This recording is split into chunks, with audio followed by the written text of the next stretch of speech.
Tonight on Newswatch, the Iowa Senate recently approved a gas tax hike. Will it affect you?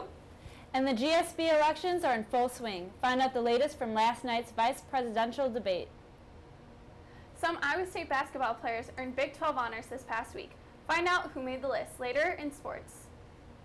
And we've got some bitterly cold temperatures on the way. Stay tuned. You're watching Newswatch 18.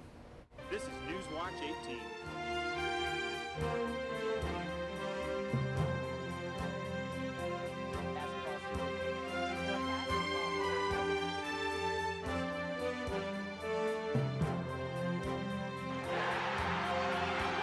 Newswatch 18 starts now.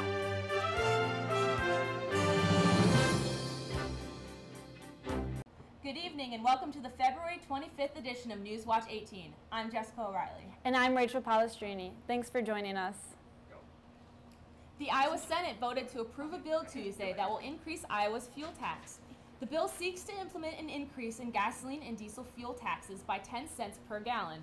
The tax increase would provide about $215 million annually for bridge and road improvements in Iowa. This is the first time in 26 years that Iowans will have to pay a higher state fuel tax. Similar proposals to raise the fuel have failed to advance in past years. The Senate voted 28 to 21 to approve the bill. It's campaign season here at Iowa State, and last night's government of the student body vice presidential hopefuls debated their platforms for the future of Iowa State. We're joined by reporter Chrissy Amaya. What were some of the main topics debated, Chrissy? Well, Rachel, some of the most debated issues included Visha campus overcrowding and whether Library 160 should remain a course to change or an elective. Visha was certainly one of the top issues students were keen to hear about. Students gathered Tuesday night to hear the official debate of the government of the student body vice presidential candidates. Megan Swear, a junior in supply chain management and marketing, and Catherine Lidahl, a junior in political science, management, and economics, supported their platforms in the Oak Room of the Memorial Union. The platform of Swear and Dan Breitbarth focuses on accommodating campus overcrowding issues, being more available to students, and creating an alternative to Visha. Lidahl and Amanda Loomis are focused on eliminating the requirement to take Library 160, creating a more effective campus recycling program, getting rid of class scheduled change fees, and making changes to Visha for spring 2016. Moderator Alex Rogers asked candidates their plans for what Visha or a similar celebration will look like next year. Swear said the answer is creating an alternative celebratory event connected with Cyclone Market, an event last spring featuring students and student organizations. Lidahl spoke of working with past Visha executives to create a new event students can enjoy. Both candidates spoke of bringing back the parade, fairs, and food. If Visha or something like it is going to be implemented next spring, 2016, how are you going to help from getting the violence and the partying and stuff like that out of it? Yeah.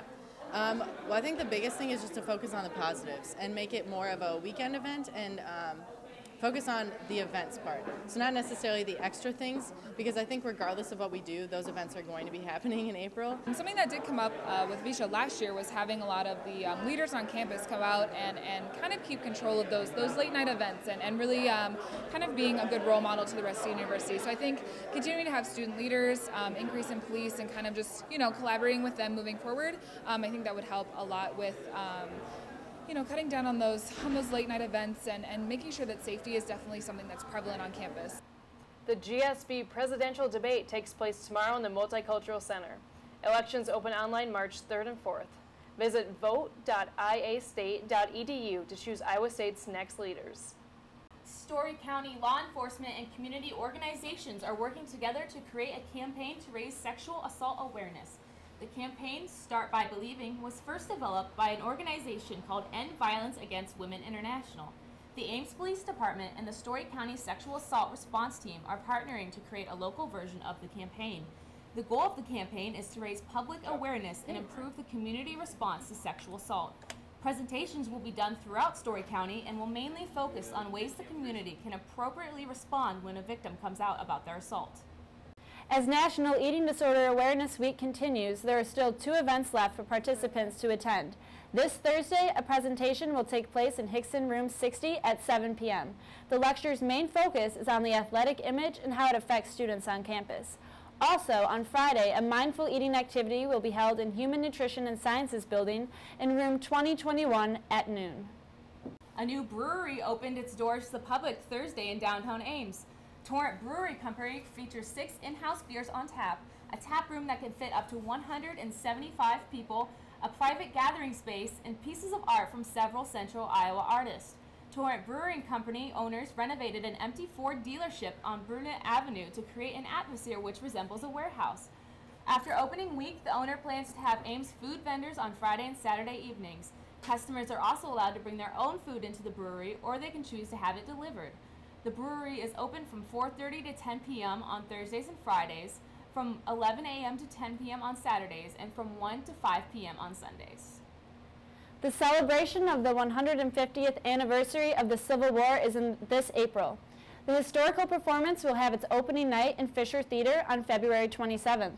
Additional performances will be February 28th and March 5th through 7th at 7:30 p.m. or March 1st and 8th at 2 p.m. Tickets are available through Iowa State Center Ticket Office or at the doors before performances. Jason Mraz is coming to Iowa State this spring. The multiple Grammy Award-winning singer-songwriter will be performing his new album called Yes, with opening performances by the talented musician Raining Jane. The concert is March 9th at 8 p.m. at Stevens Auditorium. For more information, visit Iowa State Center or check out the link on our website. Cassidy Mace joins us at the desk now for your Cyclone Sports Report. Cassidy, what's been going on in the world of cyclone athletics this week?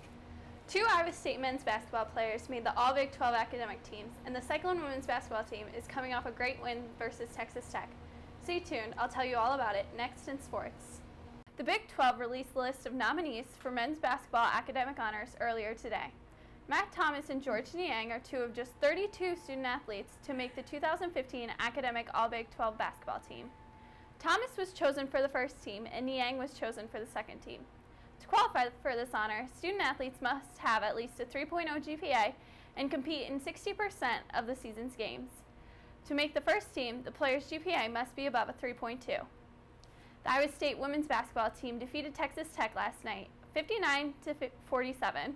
Nikki Moody led the team, scoring 16 points and recording 9 assists. This helped Moody tie the Iowa State record of 719 assists.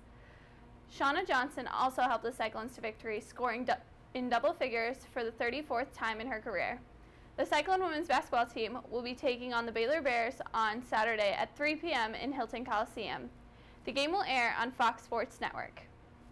Iowa State University will be hosting the men's and women's Big 12 indoor track and field championships at Lead Recreation Center this Friday and Saturday, February 27th and 28th. The meet will begin with its first event taking place at 10 o'clock Friday morning and end with an awards ceremony at 6 o'clock Saturday night. Additional information and a complete schedule of events can be found at big12sports.com. And that's all for tonight's Cyclone Sports Report. Will we see an end to the snowy weather soon?